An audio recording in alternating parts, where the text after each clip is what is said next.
Hello friends, you are welcome to the City of Education. Today we start class 9th chapter 1 of Movements book which was named as The Lost Child.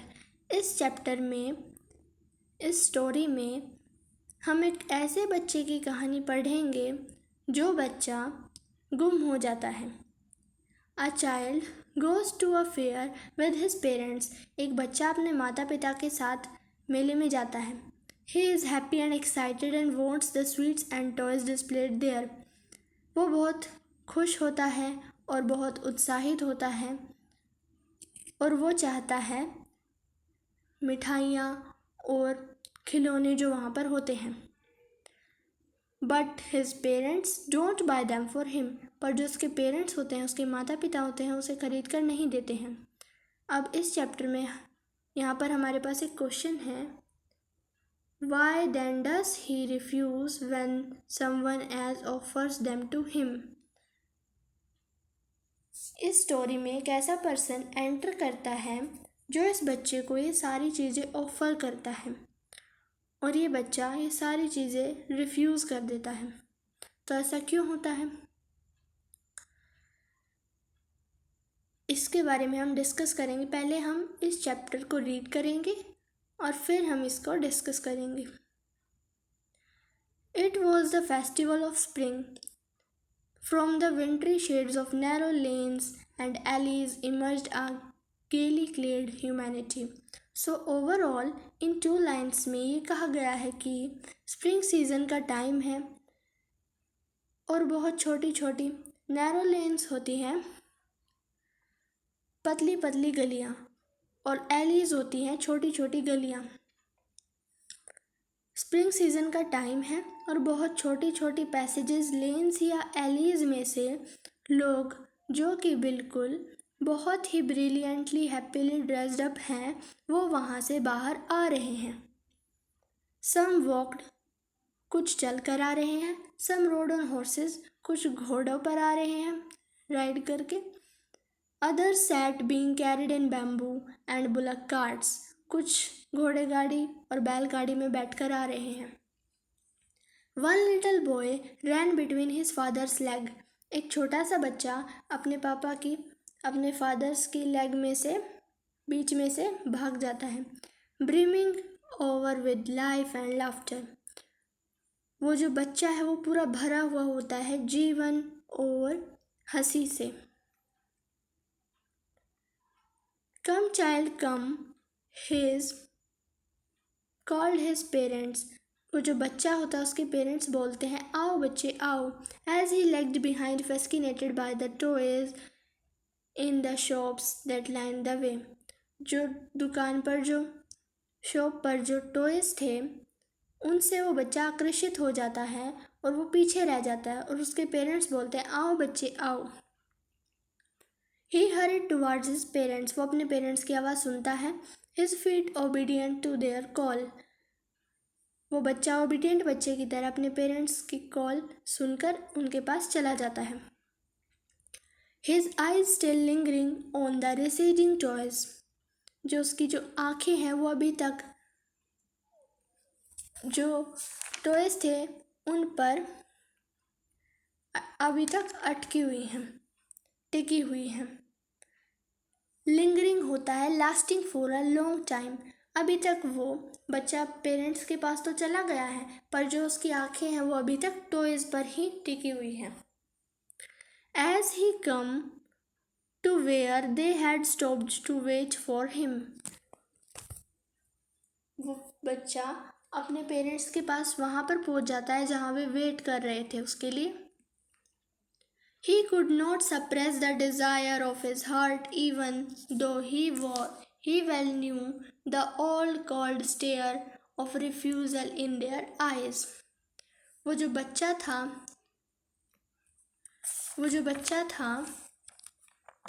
वो अपनी desire को, अपनी wish को suppress नहीं कर पाया, अपनी wish को दबा नहीं पाया. Even though he well knew old cold stare of refusal in their eyes, और उसे यह भी पता था कि उसके पेरेंट्स उसे साफ साफ मना कर देंगे उनकी आंखों में दिख जाएगा कि वो मना कर रहे हैं। फिर भी उसने रिक्वेस्ट की, आई वॉन्ट दैट टॉय, मुझे वह खिलौना चाहिए। ही प्लेडेड, उसने रिक्वेस्ट की। His father looked at him, red-eyed, in his familiar tyrant's way. जो उसके फादर थे वो उसकी तरफ लाल आँखों से गुस्से से देखते हैं, उनके फैमिलियर वे में, जैसे क्रूअल रूलर देखता है।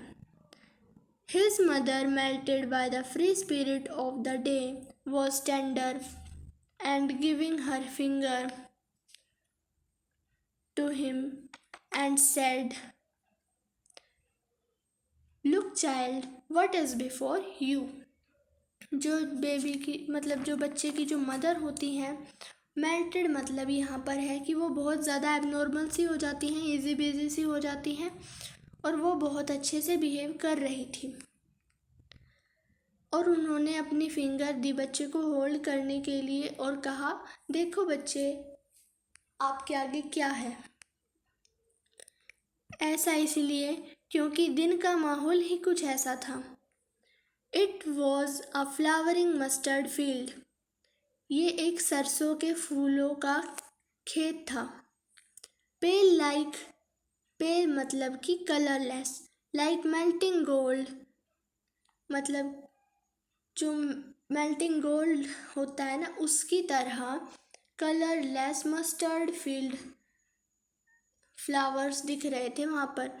Across miles and miles of even land, पूरे के पूरे लैंड पर फैले हुए थे, माइल्स एंड माइल्स दूर तक, दूरी से दूर तक।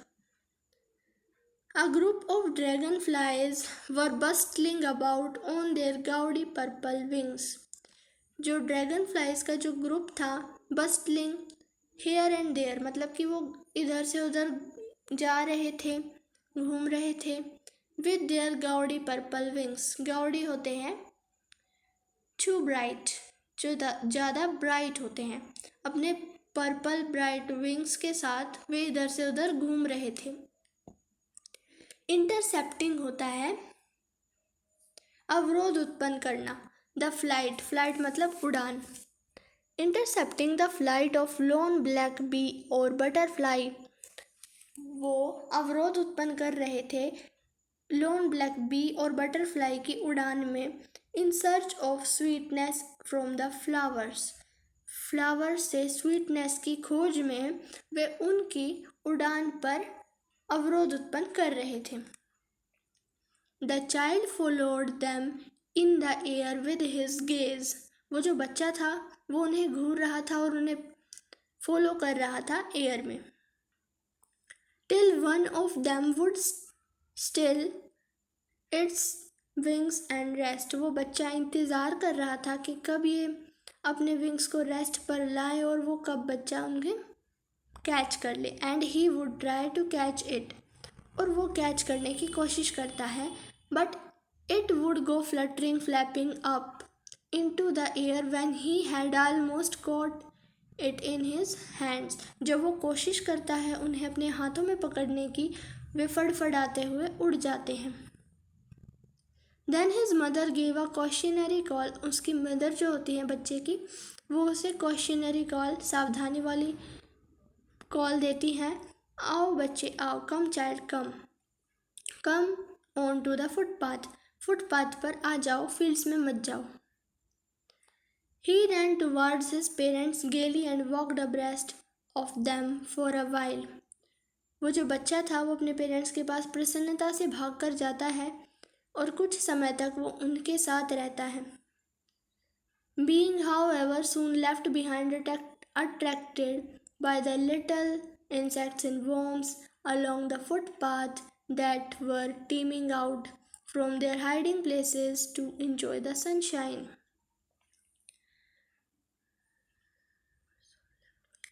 वो बच्चा पीछे रह जाता है और वो बच्चा आकर्षित हो जाता है लिटिल इंसेक्ट्स से, वर्म्स से, जो कि अपने हाइडिंग प्लेसेस से निकलकर फुटपाथ पर आ रहे थे एंजॉय करने के लिए सनशाइन को। Come child come, his parents called from the shade of grove, जो पेड़ों का जो झुंड था उसके नीचे बैठकर उसके पेरेंट्स उसे बुला रहे थे, आओ बच्चे आओ।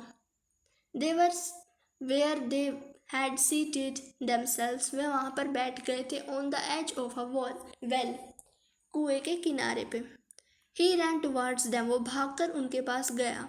A shower of young flowers fell upon the child as he entered the grove, जैसे ही वो पेड़ों के झुंड की जो छाव थी वहाँ पर पहुँचा, वैसे ही उसके ऊपर फ्लावर्स गिरने लगे। एंड forgetting his parents, वो अपने पेरेंट्स को भूल गया। He began to gather the raining petals in his hands, वो raining petals को अपने hands में कैच करने की कोशिश करने लगा। But Lou, he heard the cooing of doves and ran towards his parents shouting, the dove, the dove। वो बच्चा सुनता है डव्स की कूइंग को और वो भाग कर जाता है शाउटिंग करता करता अपने पेरेंट्स के पास और जाता जाते बोलता है, द डव, देखो डव है, डव है। The raining petals dropped from his forgotten hands, जो रेनिंग पेटल्स होते हैं वो भूल जाता है और उसके हाथ से वे गिर जाते हैं। Come child come, they called to the child, आओ बच्चे आओ, पेरेंट्स उसे बुलाते हैं। Who had now gone running in wild capers round the banyan tree, वो बच्चा अपनी मस्ती में एंटरटेन करता करता बैनियन ट्री के चारों तरफ भागता है। And gathering him up, they took the narrow winding footpath which led to the fair through the mustard fields, जो उसके पेरेंट्स होते हैं वो उसे अपने साथ ले जाते हैं। वे संकरी घुमावदार पगडंडी से गए जो सरसों के खेतों से होते हुए मेले तक जाती थी।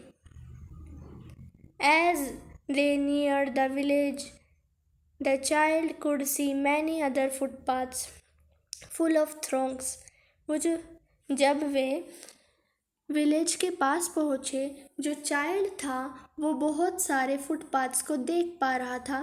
फुल ऑफ थ्रोंग्स, जो फुल ऑफ थ्रोंग्स होता है ह्यूज क्राउड, मतलब कि जो भीड़ से भरे हुए थे, वहाँ पर बहुत ज़्यादा भीड़ थी फुटपाथ्स पे। फॉर एग्ज़ाम्पल वो जो फुटपाथ्स थे वो कुछ इस तरह से थे, लोग इधर से जा रहे थे, इधर से जा रहे थे, इधर से और इधर से जा रहे थे और सारे इधर इकट्ठे हो रहे थे। सो कन्वर्जिंग होता है गैदरिंग, इकट्ठा। To the whirlpool of the fair, ये वर्लपूल है फेयर का, यहाँ पर लोग इकट्ठे हो रहे थे। जैसे वर्लपूल क्या होता है, पानी का सेंटर होता है, उसे वर्लपूल कहा जाता है, वैसे ही ये फेयर का वर्लपूल है।